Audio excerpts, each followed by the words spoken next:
to say this, I was wrong. About a year or so ago, there were thoughts that Nick Saban was probably not going to coach much longer. You wonder, had they won the national title, maybe he walks away. They lost that game, heartbreaking fashion to Michigan, who goes on to win it. This, I always said, I think more people just want him to retire, but my God, he is on his way out. Well, if you were actually tracking it, then there was years of this being talked about. So after a while, it's like, yeah, you're eventually going to be right just because you'll have to be. And that's kind of where we had gotten, I feel like, over the last couple of years of like, well, he's going to retire soon. He's going to retire soon. But at some point, at the same time, at his age, as he gets older and the challenges, year after year after year, at some point, when does he want to see the ray of light on the other side and just go be retired, right? Or go into a special analyst role or whatever it is that he's going to be doing. I mean, look, that's for other days to talk about, quite frankly, because just this on its own surface level is the biggest story in college football in a really long time. Nick Saban retiring, and if Chris Lowe's throwing that out there, then there's not many above him that would have that, and that you would say, what? Let's double check. You don't go like if you're at ESPN, you don't go to Twitter with that until you're damn sure. I double checked when I first saw that, just because I don't feel like maybe on the Crimson Tide boards there's been some smoke about it, but I don't feel like in the general population there's been much discussion outside of just the every year kind of conversation there is about Nick Saban, because at some point, again, you'll be right. But, just a bombshell dropped by Chris Lowe here in the last 5 minutes. And I looked down and I had a triple take because I didn't think what I was reading was it couldn't be him, right? But, and then Chris followed up with Saban just informed his team that he's retiring here in the last 3 minutes. So massive news on this Wednesday. The GOAT when it comes to college football coaches, and I know there will be somebody, but modern era, that's the guy, 6 national titles, multiple Heisman. You'll hear all about his accolades, but that is a bombshell of a news drop right there. And I don't know if it affects what we might be able to have the segment with Jalen Milroe, who is landing in Tyler in the next 10 or 15, 20 minutes. I've spoken with the SID. But if we get a chance to visit with him, obviously that would be an opportunity to ask him about it and what Nick Saban has meant to him. But by the way, during that segment, the John Cooper's graphic was up, but Smokey was hitting me like this, and my immediate thought was like, "What the? What are you hitting me for?" Well, Craig typed it up, and he always, if it's important, he'll type it up and then extend the how big the graphics are. Yeah. Well, I'll just put up the size of the typing, and I turned it to show you guys. We're going on with that interview, and I was thinking, well, should I ask him about Jalen Milroe and what he saw this year? And I was like, no, I want to talk about Nick Saban retiring ourselves. Yeah. I mean, we can have plenty of guests to talk about that, and I'm sure that we will. But I'm just kind of we'll get him next time. Taking this all in, and I do wonder, about Jalen Milroe being at that banquet tonight. If we get the opportunity to talk to him, that'd be quite timely. If we don't, I would also kind of understand that as well, because I'm sure. I mean, who knows how he's received the news, or if he lands on that flight or whatever and gets off the plane and boom, Nick Saban. I mean, we don't know. This is all so fresh and new, but a big job just opened up, fellas. A massive job with the biggest shoes imaginable has just opened up, and man, that's sport-changing news right there. I can't wait to hear or get a quote from him to hear what it was. You wonder if it's just one. I mean, what has he done? I mean, everything. It's not because of the loss to Michigan or whatever. It could be a combination of what college football is now. He's absolutely not going to run from anybody.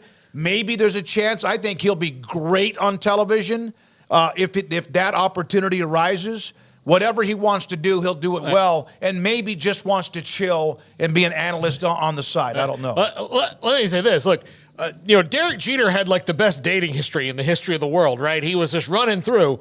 And then one day it just got to the point where I'm ready to go. I think that's kind of where Nick Saban is right now. Like, what can you do? Yeah. What can you do else? And you're 71 years old. You've got family. You do want to enjoy your golden years, even though you like working. But he's 71 years old. It's time. And look, it's a huge today, the other news in football, and he was a college football, national championship winning coach first, with Pete Carroll is no longer to be the coach of the Seahawks anymore. So those are two legendary coaches. One that won a national championship at a Super Bowl, and then one that won 7 national titles are now hanging it up. So wild news at coaching day. Well, yeah, I mean the 6 I mentioned earlier, those are just with Bama, plus the one at LSU. So yeah, he ends with 7 national titles, and you're right, Pete Carroll. I mean, at one point in time, he was kind of this Saban as far as being the big name coach that everybody's like, that's the dude, Pete Carroll and USC, and then we know how that derailed pretty quickly, and who knows what that could have been. But he obviously went off and had a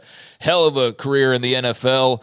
That's not going to be for Saban at 72. He's not going to go jump into the pro waters and redo that whole thing. He, I think, learned the first time where his bread was best buttered, but yeah, that is monumental news out of complete no. I mean, did you guys have any hints that this was? Well, I'm going to admit it again. I know that there was, enough over the last couple of 2 or 3 years, but I still thought, I didn't think he would be Joe Paterno, and of course that ended badly.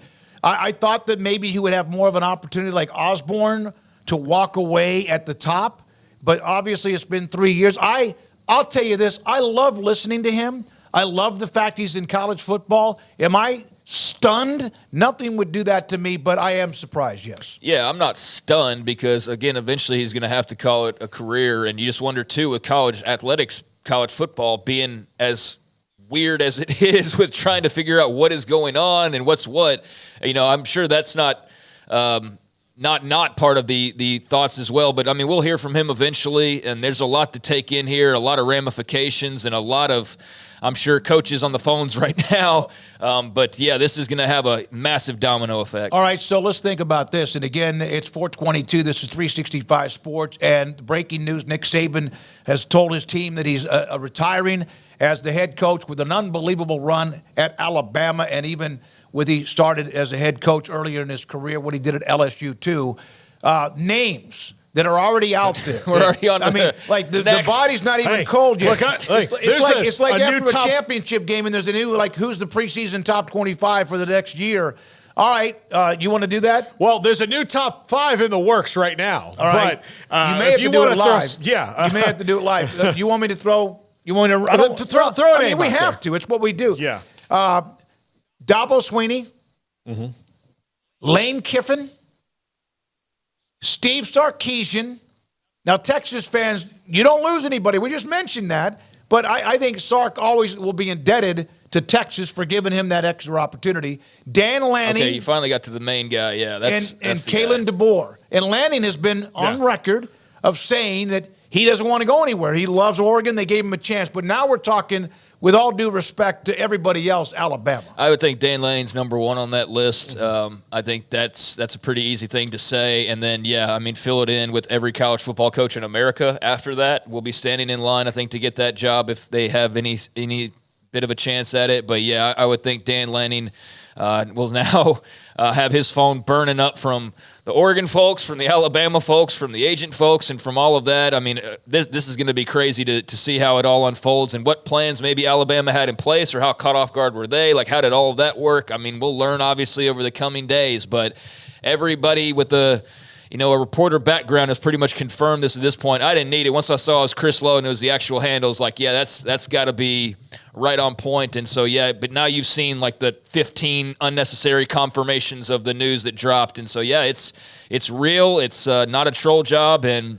it's now on to already seeing the list of names. James Franklin's one you didn't throw out there. Marcus Freeman, Kirby Pete Smart. Thamel. You got some that are you just, but yeah. Kalen DeBoer, anybody and everybody's going to be mentioned because they're going to all want that job, you would think. I mean, maybe with the exception of a Kirby Smart, obviously. But beyond that, you could pretty much name anybody would be a candidate for that job. And, man, this is sport changing, guys. Yeah. I mean, they have been a dynasty's dynasty in so many ways, and they were college football Up until these last few years, I mean, it was pretty much the Bama show, and you had Clemson interject themselves and make it interesting.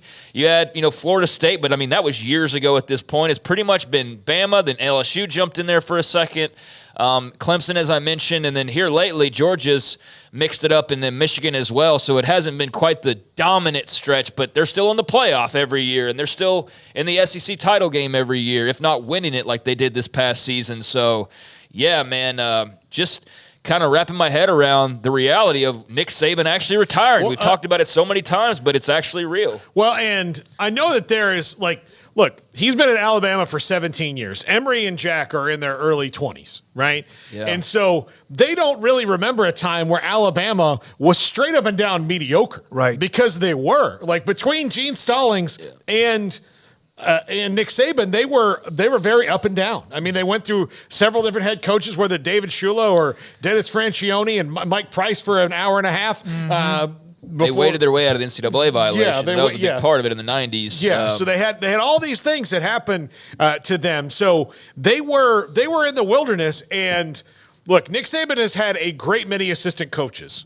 So you can't say, like, this is a dude who just there was a power behind the throne, so to speak. This is about Nick Saban. Yeah. Nick Saban is the X factor. So when it came down to, hey, they're really crappy about penalties this year, how are they going to figure out a way out of this? Guess who did that? Nick Saban did. I love the videos, even if it's 10 years old. You want to know about his coaching tree? We have time to do this. You want to do this? Yeah, go ahead. Mark D'Antonio, Scott Linehan, Derek Dooley, Josh McDaniels, Jimbo Fisher, Jason Garrett, Pat Shurmur, Will Muschamp, Mike Mularkey, Jim McElwain, Brian Polian, Dan Quinn, Kirby Smart, Adam Gase, Major Applewhite, Jeff Collins, Mario Cristobal, Lane Kiffin, Jeremy Pruitt, Billy Napier, Mike Loxley, Mel Tucker, Freddie Kitchens, Butch Jones, Steve Sarkisian, Dan Lanning, Brian Dayball, Brent Key, who's now at Georgia Tech, and then there's others on the list. Matt Eberflus is someone who played under Saban, who's now a part of the Chicago Bears. I would not throw Brian Dayball out of that list either. I know he's got an NFL job, but it seems to be a little hot in New York right now, and hey, it is he's Alabama. one of 32. Yeah, but no. You think Dayball? You're talking about as a candidate? Yeah, huh. I wouldn't throw him out of the list of that either. I mean, like, if you were going to take NFL names, like, it would mostly be assistant coaches. Joe Judge is one I wouldn't be surprised throws his name in there. Well, guys, Dan Lanning's got to say no first. Yeah, exactly. And we got to go from there, I feel like. And, if you're an Oregon fan, and look, who knows, maybe they've got somebody else, maybe it's Dabo's lined up. And I know that Alabama fans don't. I know that it's not. That's not the thing that everybody thinks, like the layup that it was maybe years ago in people's minds that, oh, well, he'll just go replace Saban. A lot's happened since then. Dabo's lost a little bit of his luster. But, I mean, I'm sure, all the names that have been bandied about for years will be looked at. But, yeah, I would think Dan Lanning's got to be the guy to say no first. And if you're Oregon, you're just like, Jesus. Really? Yeah. Like, we just finally get this dude that is going to be here for – like the long haul and be the man, and then Saban retires, and now you got to look out of your side eye, be like, oh, geez, here we go. But I mean, who knows? I mean, maybe Lanning's happy where he is, but that's going to be, you would think, the very first guy on the list. And beyond that, I mean, just the coaching search and the recruiting ramification. I mean, they just signed their class. What does that do? I mean, there's so many tentacles to this move, and just when you think about college football, there's no other face you put on the last 2 decades other than Nick Saban. I mean, the SEC's run of dominance is still a situation where they have more titles than everybody, but you take out Nick Saban from that equation, and there's still multiple schools and multiple titles. But the feel of it being dominant is not there without Nick Saban in Alabama. He raised the bar of a conference that actually was floundering a little bit. You know, you had Tennessee, Florida. Hate to bring that one up, Florida with Steve Spurrier, but there were a time when they were kind of in the wilderness. Yeah. And then all of a sudden, here they come, and they were championships before Saban arrived. But here's his first year, they were 7-6. Every year after that, they won 10 games or more, and only 10 games was once. All the others were 11, 12, 13, and 14 wins.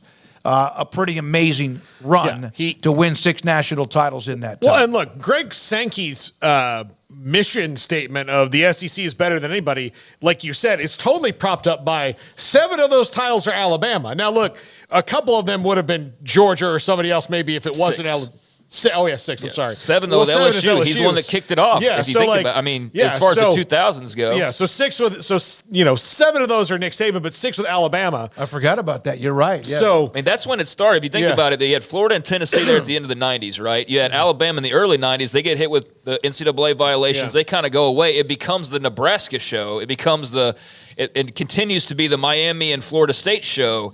And it's kind of those teams. In the late 90s, you get Peyton and Tennessee get in the mix. Tennessee eventually wins one. Florida wins one. Ohio State with Tressel, then eventually Ohio State in the early I'm talking about the 90s. Yeah, the 90s, And so you had like Nebraska kind of carrying the flag. Then Oklahoma pops off and wins in 2000. They kind of return to their glory. But then Oklahoma, instead of having the stranglehold that they probably should have had, here comes 0-1 Miami. But then eventually 0-2 was who was 0-2? Ohio State. Yeah. But then 0-3, Saban and LSU beat Oklahoma, which is like the greatest team of all time. Then and USC, then the race is on. USC for a couple of years in Texas, and then after that. But then it's all Bama and Auburn and Florida and Georgia and all those teams. So, I mean, he kind of kicked that off in the 2000s with that big win over OU at LSU. And, I mean, this is huge. Texas got him the last time they played back in Tuscaloosa.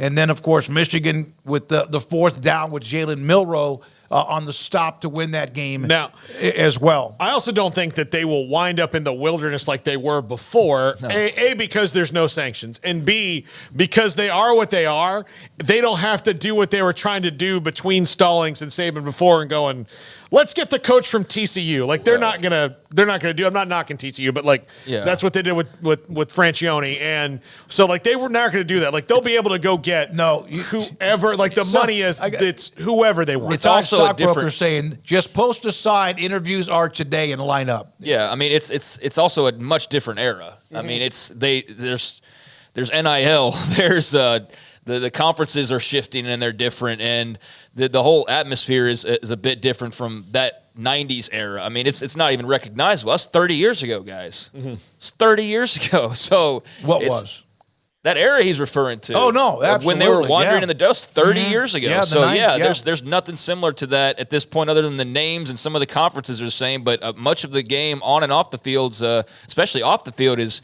massively different. So they're going to be just fine. And they'll be, just so interesting to watch undergoing this coaching search and kind of how they operate and what they might have already had prepared or how caught off guard they were. We'll find out. But, this is going to be amazing. We're expecting to hear from Jalen Milroe around right now, flying into Tyler for that banquet, and we will we'll check in with the SID. I would say the teeter-totter has tilted in the other direction on that one. If we could get him on to talk about it, maybe take a deep breath at some point, we're not going to stop trying. By the way, again, Ollie Gordon will join us sometime in the 5 o'clock hour from Tyler as well. What did a retired stockbroker say about coaching search? Yeah, there's no coaching search. No, you say job is open, line up behind. Yeah, I mean, you're right, retired stockbroker. I mean, we'll officially call it a coaching search, but it is pretty much like, who do we want? Let's go get that person. You would think that's the way that it will be, and I can only imagine the agents' phones burning up right now. I mean, just the coaches texting back and forth and just the mood in Tuscaloosa right now. But, wow, just massive news out of nowhere, seemingly, that leaves a huge void momentarily at a top program, and certainly will have ramifications, in many ways for some other program and across the country. And don't think that even with the SEC loaded with who they have, and, of course, the incoming of both Texas and Oklahoma, you never know what might be the crack. And I'm not saying Alabama will stop winning. They will. But you never know what might be the change. They're going to win forever, and the SEC will. But you just never know sometimes how it could be like a crack on the windshield that spreads because the greatest, Nick Saban. And I will reiterate this. I get on YouTube and listen to him and watch him all of the time, whether it's breaking down X's and O's or his motivational type speeches as well. Do you have any idea like people watching how great news this is for college football coaches across the board. Every one of them got a raise today. Exactly. Yep. And like, A, I don't have to ever coach against Nick Saban again, probably. And B, all I have to do is have my agent, who's probably Jimmy Sexton, just Float call my up name and out say there. like, hey, Alabama's super interested in this guy. And then boom, I just got a new beach house. Kevin Steele, of course, retired just a couple of days ago. We had that with Craig Smoak on Off the Radar. That was yesterday. And all of a sudden, Alabama's head coach, Nick Saban, is retiring. Just saw this on Twitter. So this is from 1980. Nick Saban, who was an assistant at the time at West Virginia, has been picked by Ohio State University head coach Earl Bruce to become the defensive secondary coach on the Buckeye squad. Saban will replace Pete Carroll, who left OSU after the Rose Bowl game to become defensive coordinator at NC State. Amazing how it just churns. We're going to come back and keep talking about this. We're 365 Sports. Craig